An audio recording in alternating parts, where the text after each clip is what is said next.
Саламатсыздар, урматтуу Стоп Беспредел медиа порталынын көрүүчүлөрү, кызматыңыздар Кайрат Кенжебаев. Бүгүн болсо биз белгилүү адвокат Канат Хасанов менен маек курмакчыбыз. Өзүңүздөр билгендей, жакында бир чоң инцидент болду. Канат Хасанов бир жагымсыз жагдайга кабыл отуруп, ооруканага дарыланып чыкты. Мына ушул жагдайды билели, эмне болду, кандай болду экен, окуянын күнгө тескен билүү максатында келип маек куруп отурабыз. Канат мырза, бизге убакыт бөлгөнүңүзгө рахмат. Эми баягы окуяны айтып берсеңиз, ошондо сизди мына тишти түшүрө урду деп бир көп посттор чыгардыңыз, жазып атасыз деле, тиреш катуу болуп атат деп атасыз. Бул эмне болгон окуя, эмнеден болуп кетти бул? Эми бул окуя мындай да, менде уже 2 айдан бери бир клиенттерим бар. Адвокаттык кесибим боюнча өзүм клиенттерим бар. Ошол клиенттин бирөөсүнө заявление жазылган, Дастан деген жигит, ошо мен соккон жигит. Дастан ошонго заявление жазат Ленин район сотуна. Бирок ал заявление жазганда да долбоордун еще күчүндө долбоор боюнча жазып, ошондо деген кайсыл бир күчтөрдүн негизинде муну каматат. Ал камакта. Сиздин клиент? Ал клиентим камакта. Ал клиентим камакта Ленин район сотунда териштирүү, Ленин райондук ички иштер бөлүмүндө териштирүүлөр болуп атат. Андан тышкары, бул клиенттен тышкары дагы менин экинчи клиентим бар. Ошол эле чогуу бир клиент, чогуу досу да, алар экөөтөн менин клиент. Анан эми тиякта сот тергөө амалдары жүрүп атса, мага түрк жараны мага чалат.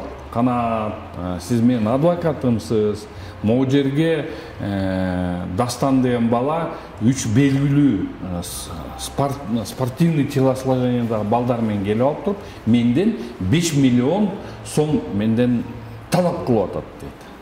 Келип бериңиз, мени машинага тыгып атат. Башка бир клиентиңиз бе? Ошол эле клиент, ошо мен бирөө камакта жатат, клиентим. Экинчиси түрк. Мени машинага тыгып атат деп айтып келди. Хорошо деп туруп мен бара калдым. Бара калып эле келип туруп эле карасам, ошол жакта бир 3 киши, анан бир абышка турат. Абышканы тиги Дастан тим эле ашатып сөгүп атат. Тим элечи, эми 75 жаштагы абышканы ашатып, энесинен, атасынан калтырбай туруп, ошол Дастан сөгүп атат. Анан келип туруп эле ошол жактан айттым, мына жигиттер, тиги менин клиентимди айттым, мына менин адвокатым келди деди. Адвокатым келди, момдай. Мына мен удостоверением көрсөттүм. Мен адвокат болом дедим, десем эле сен эмне, сен кимсиң, сен киши эмессиң деп мени сөгүп баштады. Мен ошондо түшүндүм. Бул провокация экен. Эмне себептен? Анткени бул окуя башталардын астында биринчи камакка кете турган клиентте бизде адвокатурада УПКнын негизинде досудебное разбирательство деген бар. Биз деген ошол жерден барып туруп мындай сүйлөшөбүз.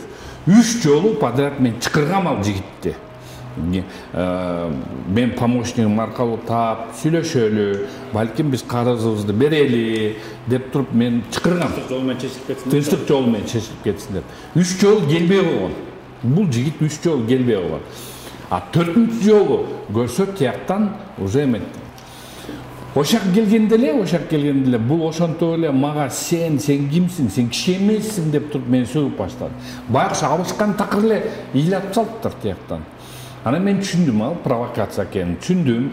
Анан мен өзүм охранамда жигиттерге айттым, силер тургула дедим, киришпегиле дедим, эчтекесине. Жок, Канат баке бизде. Жок, киришпегиле дедим. Тияка келди, тияка турду. Анан мен айттым, сен деп сүйлөбө. Мен сенден 20 жаш улуумун. Тигинде иштин жагдайлары момундай. Сен заявлениең боюнча камалган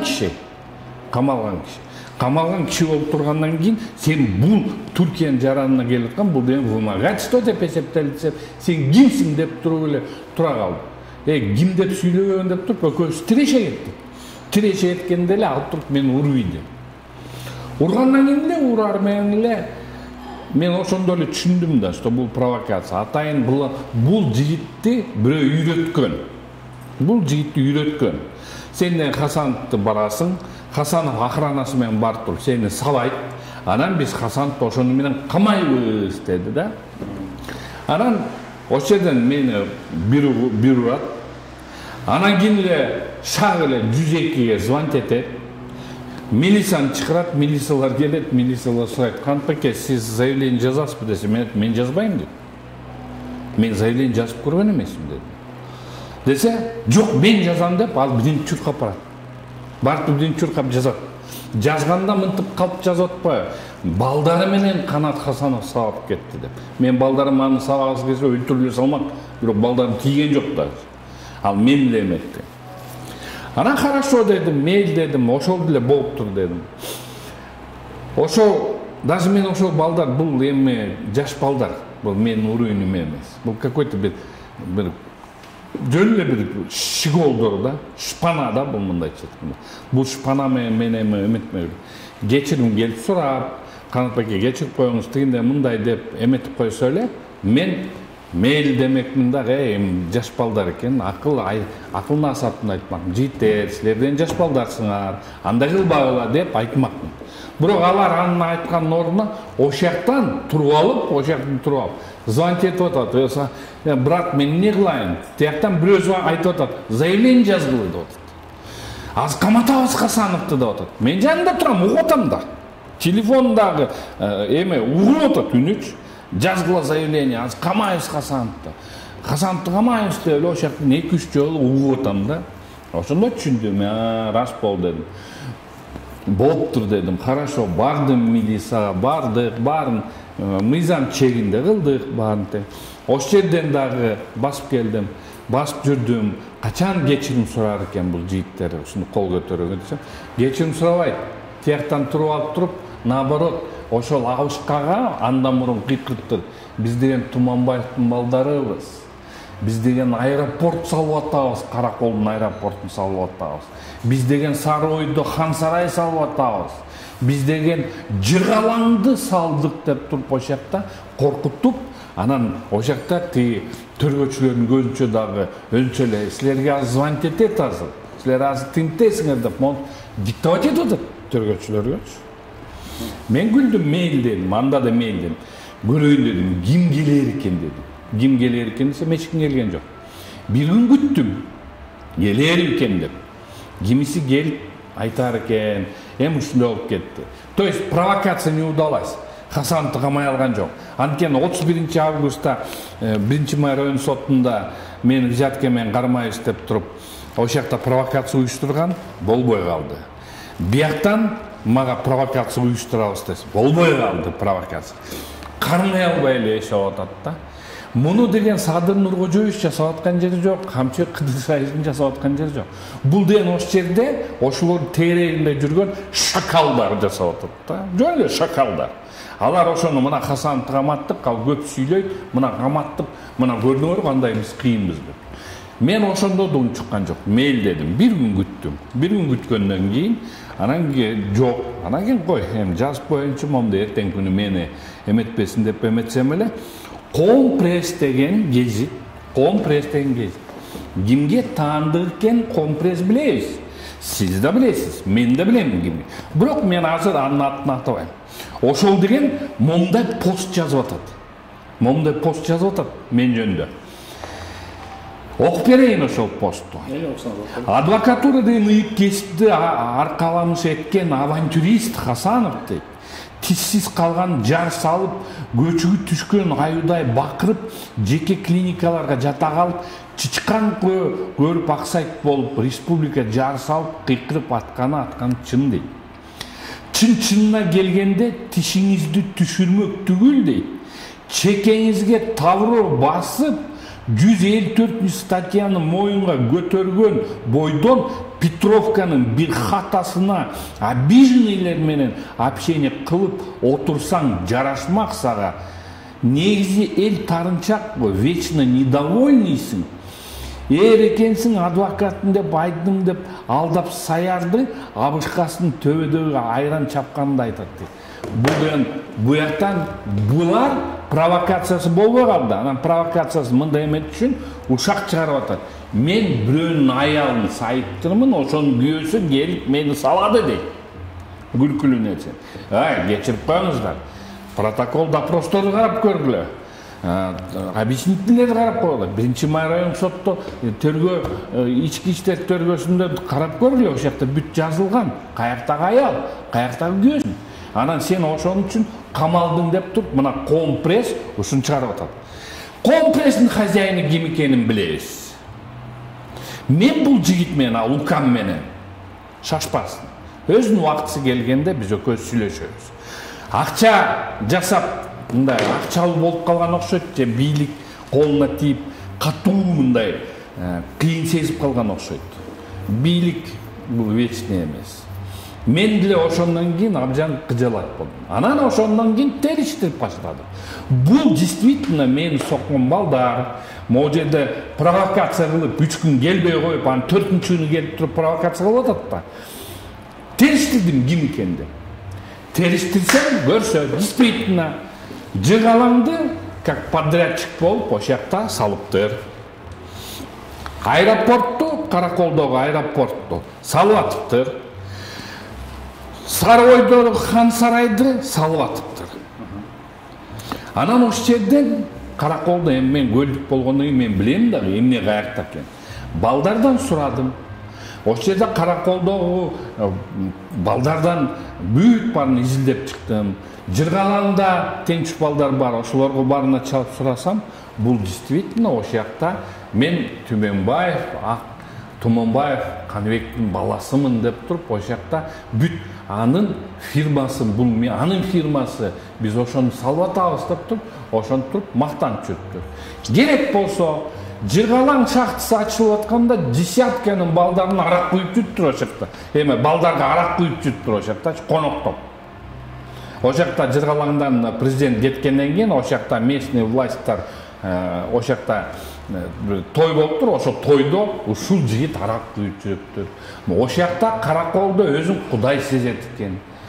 Проблема менин сынган тишимде эмес. Проблема эмне эмес. Бул безответственность. Бул безответственностьтин азабы. Бул деген, мунга деген Акылбек, мындайча айтканда Туманбаев, Каныбектер, балкимдер өзү деле билбестир, что бул ушундай жигиттер, ушундай акмакчылык. Бирок буларга дух берген, бирөө ошол жактан дух берди, анан булар деген уже өзүлөрүн кудай сезип калган. Буларга мыйзам бар болуп калган, буларга кары киши бар болуп калган. Эми 75 жаштагы абышканы ашатып сөгүп, тех паспортун тартып алыптыр, машинесинин тех паспортун, өзүнүн паспортун тартып алыптыр. Ал боюнча 1-Май Октябрь райондук РОВДсына арыз жазылган. Анан ошонун баары эметкенден кийин эмне үчүн мен унчукпай калышым керек?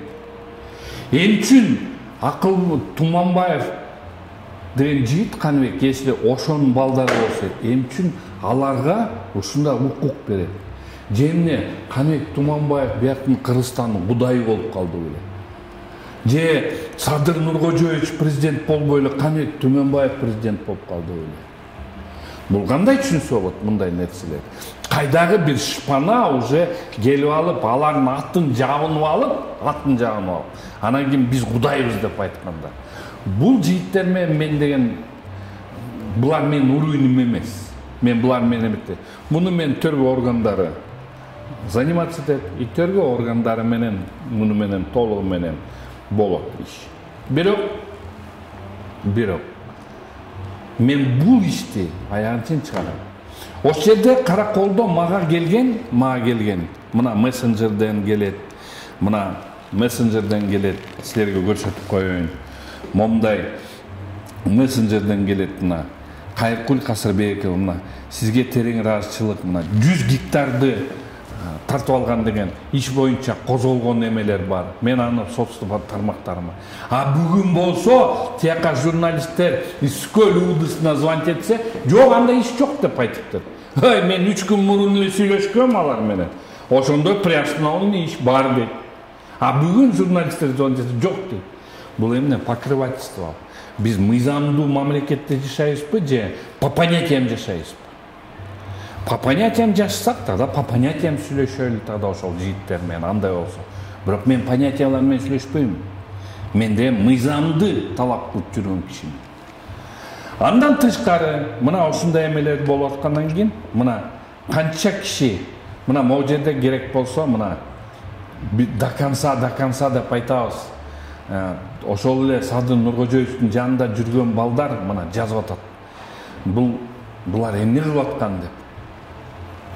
Булар эмне кылган деп. Биз Садыр Нуркожоевдун жанында жүргөн балдарды бизди баарыбызды монт салып туруп эле Туманбаев менен Орунбеков эле баарын чечип калган дейт. А бул компресс кимге таандык? Ким бул компрессти спонсировать этип жүргөн? Дайыр өтө жакшы билет. И могу почерк, жазылган почерк. Бул мени изнасилование, анан кийин клеймону чекеме басып, петушатникке киргизем деген сөз үчүн бул жооп берет. Жоопку мен тартам. Бирок мен жоопко мыйзамдуу түрдө тартам. Мыйзамсыз деле түрдө жасап койсом деле болот, бирок мен мыйзамды сыйлаган адаммын. Мен мыйзам гана түрүндө мен булар менен сүйлөшөм. Акча көп туруп калган го. Акча көп таап калышкан го. Акча көп таап калса, анда эмесе ошону менен эметет. Мына ошон үчүн кандай мен адвокат, өтө көп кишилер кайрылат. Туманбаев боюнча кайрылган адвокат болуп. Мына Тамчынын эли көлдүктөрү мага кайрылган, мен көлдүк болгон үчүн. Көп иштер, көп былыктар чыгып атат. Анан Садыр Нуркожоевди мен постоянно өзүм барма сот тармактарында айтамын. Садыр Нуркожоевди, Камчек Кыдыршаевди ушундайлар саботаж кылып атат. Элге жаман көрсөткөн именно ушундайлар. Ошол дагы кандай вопрос? Адвокаттары да чогулду. Здравствуйте. Сегодня мы собрались в Первомайском районном суде. Дело в том, что сегодня будет рассматриваться мера пресечения в отношении людей, хулиганов, которые напали на нашего коллегу. И мы вот поэтому адвокатское сообщество собралось и сегодня хотим чуть осветить, что происходит сегодня в Первомайском суде. Дело в том, что мы сегодня хотели зайти со средствами массовой информации, осветить данную ситуацию, что происходит, но почему-то нас сегодня не впускают, ссылаясь на то, что сегодня суббота, не рабочий день, но почему-то проводится санкция. Поэтому с возмущением другие адвокаты, наши коллеги пришли сегодня и хотят чуть дать поддержку нашего коллеги, который был, на которого напали, избили, запугивали. В настоящее время наш коллега находится в реанимации, в больнице. И мы с этой ситуацией возмущены и хотим услышать мнение наших коллег, адвокатов по этому поводу. Самое главное, процесс открытый должен быть, открытый процесс. Любой человек может зайти, адвокат, не адвокат, в трезвом виде, естественно, нормальный внешний вид должен быть. А почему не пускают средства массовой информации, нам непонятно. Хотят скрыть от общества, от людей, чтобы никто ничего не знал. Сегодня одного, завтра другого, потом по очереди пройдет прокурор начнут бить, или судью будет бить, или членов семьи. Специальные статьи уголовного кодекса пересмотрят по этому поводу. Это непростой вопрос. Чтобы где-то два алкоголика подрались, ладно, так каждый раз бывает, да? Это не хулиганство. Я первый раз вижу своих 46 лет, я в юриспруденции, у меня 76 лет сейчас. Первый раз такое безобразие вижу. Биздин келген себебибиз бүгүнкү бизден кесиптешибиз Канат Хасановду өзүнүн жумуш убагында сабап кетишкен. Сабагандан ошолунан ал азыр убакта реанимация жатат. Ал келе албай калды. Азыркы убакта ошону сабаган кишилерди азыр кармалгандардын баарын тең ошол эме камакка карата өзүнчө мера пресечения каралып атат да. Ошол байланыштуу биз деген адвокаттар чогулуп анан тиги средства массовой информации менен келип катыша алсак, судья Шерматов кирбей койду. Уруксатты берди. Берген жокпу? Уруксат бербей койду. Мен түшүнбөйм, эмне үчүн бuyakta бизге бүгүн адвокатты сабайт, эртең деген тергөөчүнү сабайт, бүрсү күнү прокурор сабайт. Бул кандай окулат? Биз целый институтбуз. Эмне үчүн омбудсмен жок, эмне үчүн комитет по правам человека жок, эмне үчүн эч ким кызыкпайт? Кичине эл ууп коелучу. Бул адвокатты бүгүн сабагандан силер ким болушат? Силерге деген адвокаттын баарын коркутуп алсагандан эч ким деген адвокат силердин өзүнүн жумушун кыла албай калат. Ну это, конечно, это беспредел избивать адвоката. Он защищал своего клиента, конечно. Они не имели права избивать его. И она в таком состоянии находится сейчас. Реанимация он находится, да? Да, реанимация. Это воспрепятствие. Как вы считаете, сегодня суд при избрании меры пресечения будет, объективно ли примет решение? Верите ли вы, что сейчас в действительности они понесут справедливое наказание? Да, я верю суду. Они примут справедливое решение, потому что избили человека. Это на Фейсбуке, даже в Инстаграме, везде указано, освещены те факты. Думаю, суд правильное решение примет. И в отношении, наверное, изберут меры пресечения, заключения под стражей. Я так думаю. Я лично так думаю. Я хочу отметить о том, что адвокаты избили, общество не сдвинулось. Избили бы следователя или прокурора, или судью, все бы поднялось бы. К сожалению, нет реальной реакции на создавшего. Это уже прецедент, который нужно останавливать. Если мы не остановим обществом все вместе, то это будет катастрофа будет. Адвокатское сообщество на сегодняшний день очень сильно возмущено тем, что нападают на адвокатов. В данном случае такие нападения, запугивания – это не единичный случай. Дело в том, что со стороны правительства и Джорку Кенеша должно быть соответствующее решение и соответствующее реагирование. То есть получается, что адвокат ничем не защищен, ни во что адвоката не ставят. Если бы такой случай, как уже мои коллеги упоминали, если такой случай возник бы, кого-то избили, например, судью, либо следователя, либо милиционера при исполнении своей профессиональной деятельности, что с ним произойдет? Конечно же, его водворят в СИЗО, будут применены самые жестокие и крайние меры. Да? Ну а тут что получается? У нас получается, что адвокат – это просто никто. И зовут его никак, а просто название одно, что адвокат. Поэтому со стороны МВД должны быть приняты самые строгие меры в отношении виновных лиц. Адвокаттар чогулганы биздин адвокаттарга өтө чоң ыраазычылык билдирем. Мен ошондо өзүм деле жүрөгүм оорукчан. Мен аны атайлап эле барып жатып алган жокмун. Мен өзүм жүрөгүм оорукчан, мен инфаркт кармаган кишимин. Просто ошол стресс болду. Ошол стресстин негизинде давлением 200-дөн түшпөй, мен срочный госпитализацияланып, реанимацияга түшүп калдым. Реанимацияга түшүп калып туруп, мен стационарный леченияда 5 күн жаттым. Мына азыр болсо, мында амбулаторный леченияда жүрөм. Амбулаторный леченияда жүрөм. Бул ушул мени соккону эметкени, бул стресс катары мага давлением көтөрүлүп кетти. Ошонун негизинде бул чечилет бул вопрос. Кандай болбосо да бул суроо жооп чечилет. Бирок кечетен бери мен угуп атам. Мага айтып атышат. Мага иш даярдап атат. Мага дагы провокациялар даярдап атат. Уже чоңдорго барына чыгып атыптыр. Хасан камап бери, камагыла деп атат. Камасын. Камап көрсүн. Улан Ниязбековге чалышыптыр Хасановду камагыла деп. Мен ошондой шактарды угуп атам. Мен канчасы чын, канчасы калп билбейм. Бирок ошондой сөздөр болуп атат. Улан Ниязбеков деле мындай акыл эси орунда кыйын жигит. Ал деле жөндөн эле барып эле камай бербейт. Мындай анда жасап аткан иштерин көрүп атабыз. Жасап атат, аракеттенип атат. Камчыбек Кыдырсаевич момундай жалага, момундай калп сөздөргө эч качан ишенбейт, потому что Камчыбек Кыдырсаевичти мен билем. Түмөнбаевтан көрү мен Камчыбек Кыдырсаевичти жакыныраак билем. Ал да момундай калптарга көп ишене бербеген киши. Поэтому көрөлү, бар мыйзам чегинде чечилсин. Бирок заявленияны биринчи алар жазган, мен жазган эмесмин. Майке рахмат. Ийгилик каалайбыз. Урматтуу көрүүчү, ушундай бүгүнкү берүүбүздө Канат Хасанов мырза өзүнүн окуя кандай болгонун, жагдайы эмне болгонун баарын кенен түшүндүрүп кетти. Кийинки бөлүмдө көрүшкөнчө саламат болуңуздар.